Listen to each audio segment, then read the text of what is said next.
এখন ভোটার নাই কেন? কোনো লোকজন নাই তো এখন। সেনাবাহিনীরা ভালো কাজ করতেছে।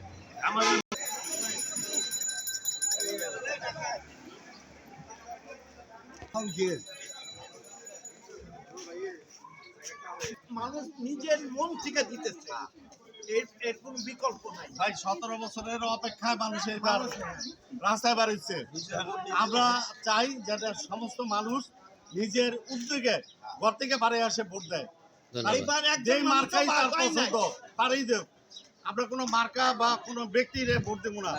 আমরা মন যারে চাইবো যে ভালো দেশের জন্য কাজ করব, আমরা তার পক্ষে। মাশাআল্লাহ। আপনি ভোট দিচ্ছেন? কেমন লাগছে বলেন? ভোট অনেক সুন্দর পরিবেশ, অনেক সুন্দরভাবে মানুষ উৎসাহের সাথে ভোট দিচ্ছে। আপনি ভোট দেওয়ার পর কেমন লাগছে সেটা বলেন। আমার অনুভূতি খুবই ভালো লাগছে, দীর্ঘদিন পরে সুন্দরভাবে ভোট দিতে পেরেছি। 17 বছর পরে ভোট দিচ্ছি, ধন্যবাদ।